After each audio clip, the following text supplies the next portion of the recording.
it's weird because after all the characters we deal with, to have somebody apologizing for their actions. I love seeing all the kids getting involved too. It's great hearing all the testimonies and everything, especially Taylor's. Yeah. And how many people here were raised in church? Raise your hand. It's always great to be raised in church, and sometimes it makes the path easier to get back when you know where you've been versus people that was not raised in church, and people that are trying to that are out there living in the world. It may be more difficult to find an understanding of what's going on and things like that. I know people raised in church. One of the things is, especially my generation, when you hear VeggieTales come on, you almost get PTSD when you hear the intro song. Me and Kim, we're both pastor kids, and I used to get in a lot of trouble. There you go. Mainly because of Kim. She had a vivid imagination. I always thought her imagination was going to get Derek locked away, but one time I smashed a cookie on her head, and now she thinks she's a Vietnam veteran. One time at church, she threw a baseball and hit one of the windows at the church. And after that, I used to tell everybody that she was pitching for the devil.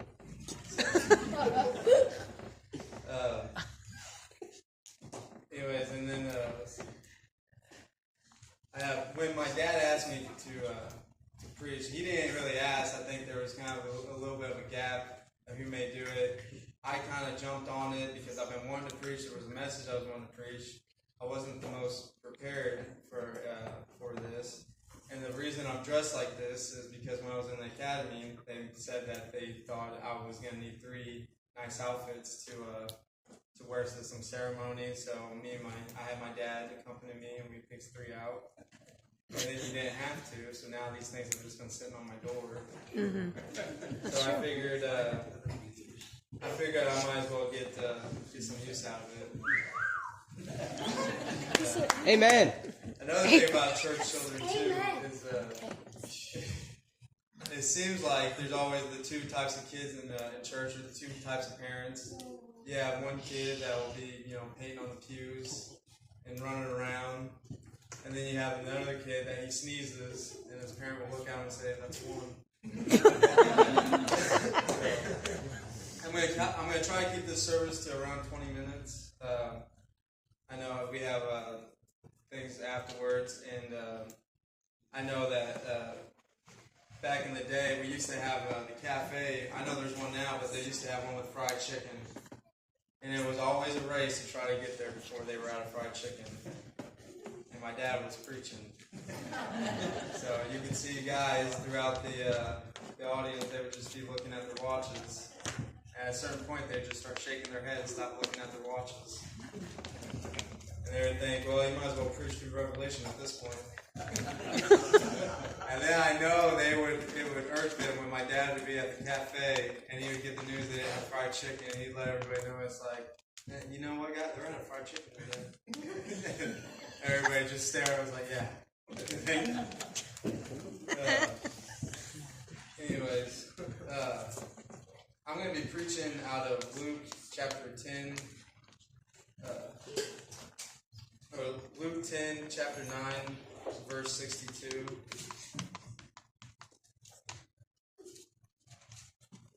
If you get there, if you want to stand, it may take a minute. I probably should have told Brenda what I'm going to be preaching out of.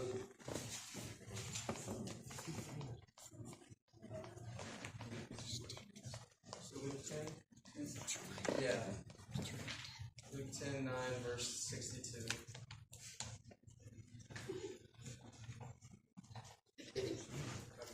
Jesus said to him, "No one who puts his hand in the plow and looks back is fit for the kingdom of God." Right. I know all that for a very short verse. if you guys want to remain standing, and I'll pray. Lord, please keep your hand over me, Lord, as I give this message. I know this is your message. I'm just a vessel. Thank you so much for everything you're doing in this church. Thank you for the kids and the experience that they had at youth camp, Lord. Thank you so much for all their testimonies, Lord. Continue to keep your hands over them and bless them, Lord. We love you, God. Amen. Amen. So, one of the theme of this I want to do, there were a few verses I could have went with this, but it was basically about, moving forward and not letting your past affect you. And it's more relevant sometimes the older you get, the more experience you have, sometimes necessarily not for the better. I was also going to use this service to kind of loosely wrap in my testimony. And my testimony, many of you guys know I was a preacher's kid, and I was in a lot of trouble. And I was around Road Church, and I knew I wanted to be, I knew I wanted to be saved, but I always believed that there was no way that I could be consistent when it came to God. And there's probably kids right now that are going through that same thing, that they know that what they should do and what they can do, are totally different. And it's one of those things where the devil, he makes obstacles, even especially at a young age. I always figured, and I know there has to be many people like this that's thinking that they're going to have it on their deathbed after they live a colorful life. They'll be able to pray for forgiveness, and that way they'll get the best of both worlds. That's what I always believed that I would be able to do. I thought that was my only option to get God, to be saved. It was a really, snatch and grab job real quick. And then I had a car accident when I was 17, 18. I don't really remember, that wasn't part of the accident. I don't remember. I just forgot to look it up. But anyways, and the accident was pretty serious. I flipped my car and I hit a tree. Or maybe I hit a tree and then flipped the car. But anyways, I remember in that moment when I looked up and I saw the tree in front of me, I remember afterwards reflecting on it, I was like, well, there was no time to ask God. Asking God for forgiveness was not in my mind. My instincts was kicking over and just, fluttered with actions. There wasn't thought process. There wasn't. So, and that made me come with the realization that this whole fairy tale thing where you think that, and some people do have that. Some people have it where, when they get older and they can, but you don't get to choose the way you go out. And I remember that affected me. And then finally, when I was a little bit older, I finally got saved, and then I was fighting MMA in a cage, and I was doing really, really good. And I became the youth pastor here, and we had a pretty good youth, and I just felt like everything was clicking. And like I said, I was going to it was Matt Hughes' gym in Granite City, and I thought I was one of the better, if not the best, especially for my weight division guy around. I thought that I was doing awesome with the youth. I just thought, now I got it all figured out. Some of the things I did and the mistakes I made back then,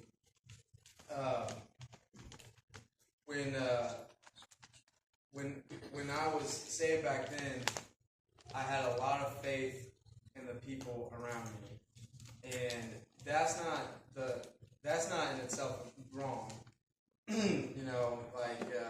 Being close to people in the church and having people close and having them be the example of a Christian to you, and them being almost like your foundation and them being the ones that you rely on. Yep.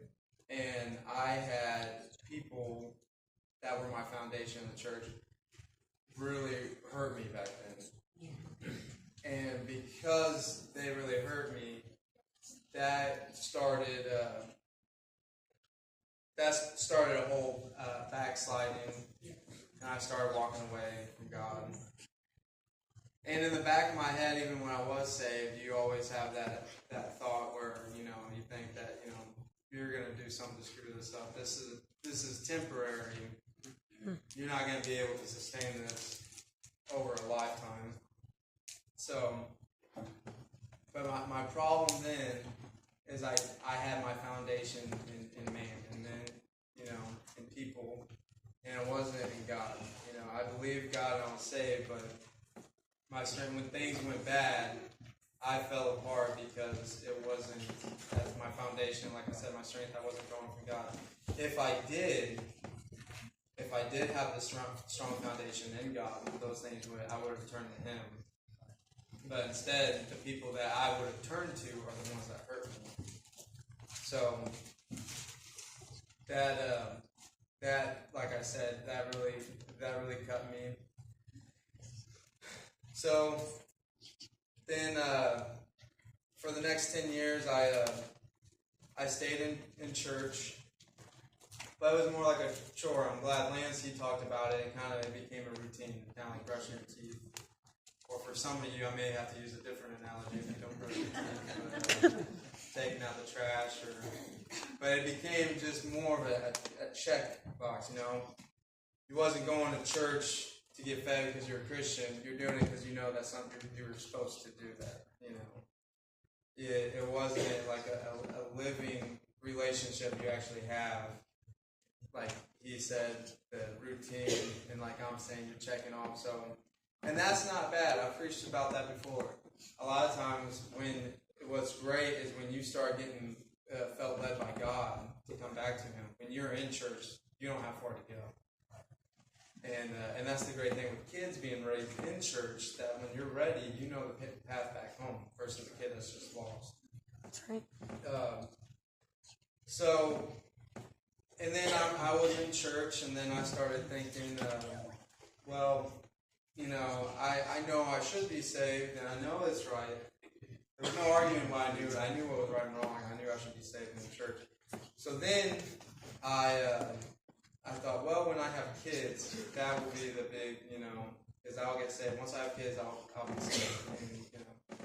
But then over time, you get complacent because the kids are babies. So what, it's not like it matters. They don't know what's going on, and as they get older, and then that's why I kept telling myself too. I'm like, well, when they get older, and they realize, but that was again just being complacent, and that was one of those things.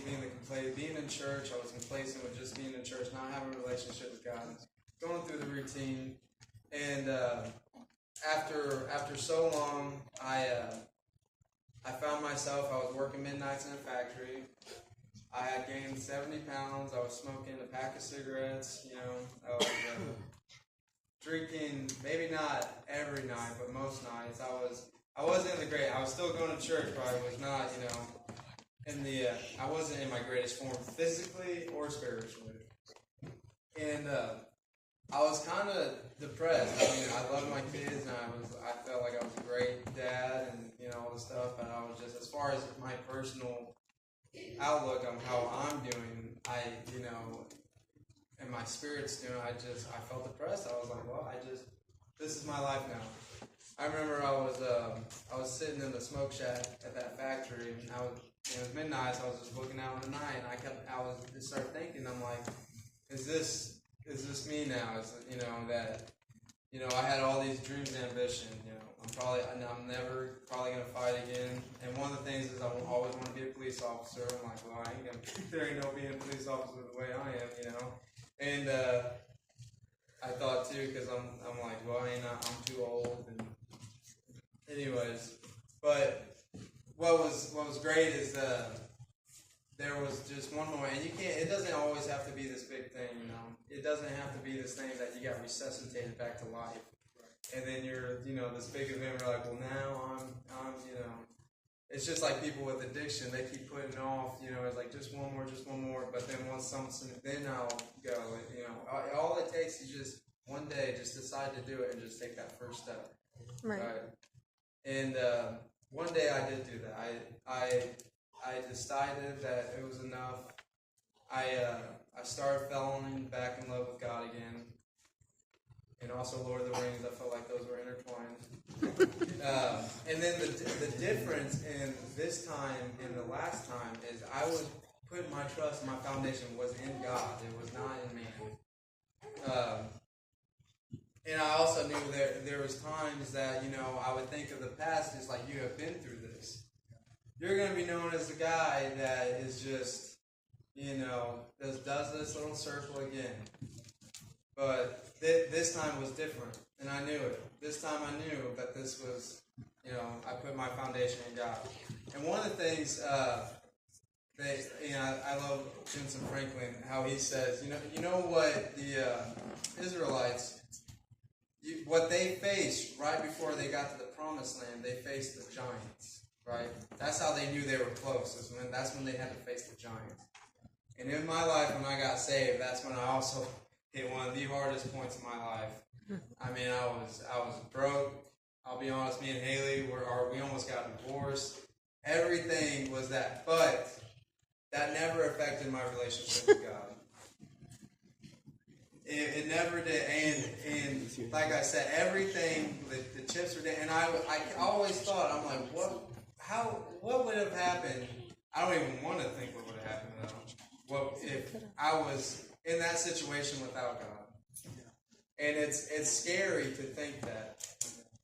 But that whole thing about, like I said, foundation in God, it doesn't matter what happens with the worldly things, and then focusing forward, and when he did that what happened is one of Jesus' disciples said he was wanting to go home so he could get some of his things.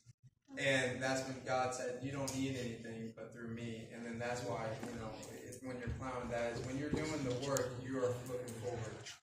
And I think a lot of kids and people now are older.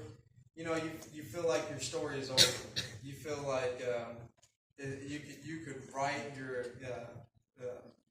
biography. That it's already been decided this way or that way. And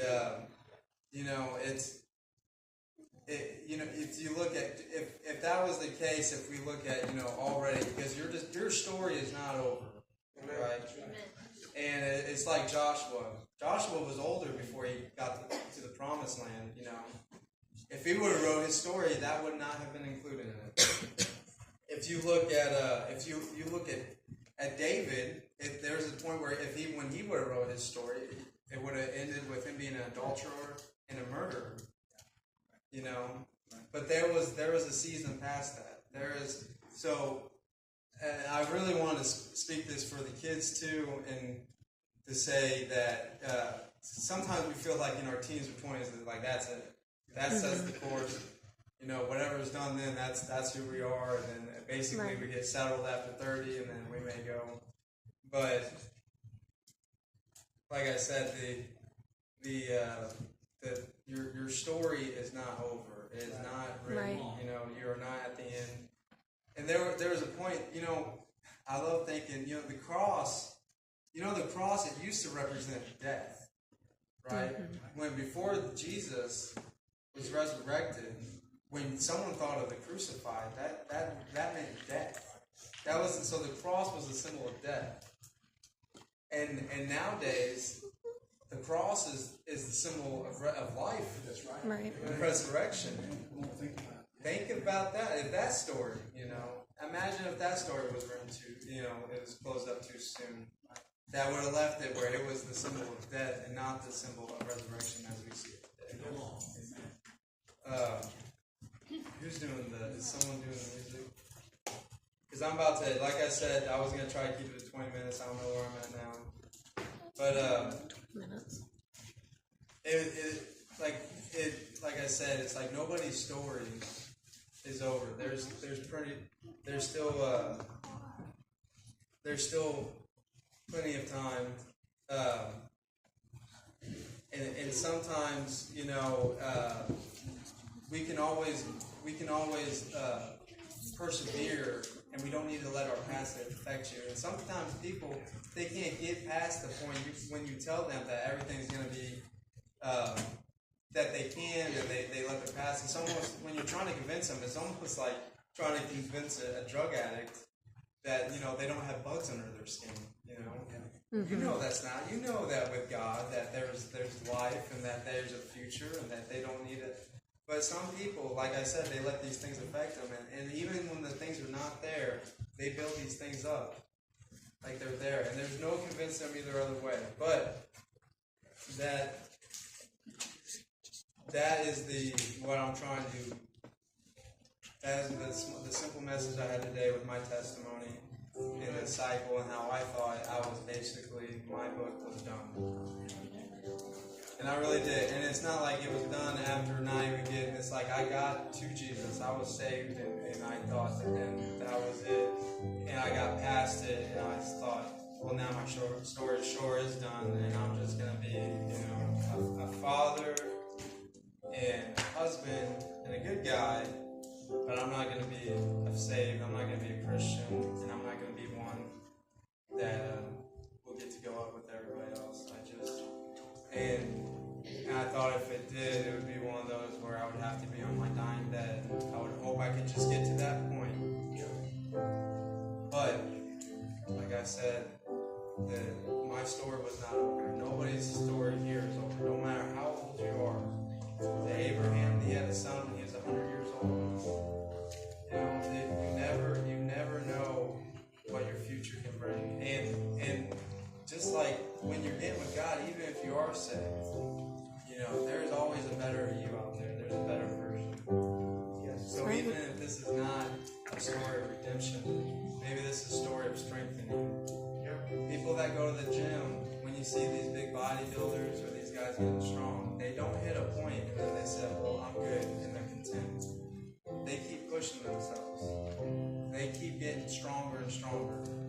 And that's the same with me, like being a martial artist. You will never get to a point where you feel content with your skills or where you're at. And as a Christian, you should never feel that either. Right. And that's how, when Lance, before I got up, was talking about a point of complacency.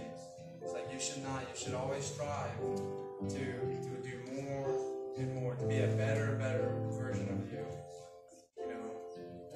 You can relight your fire for God, every day.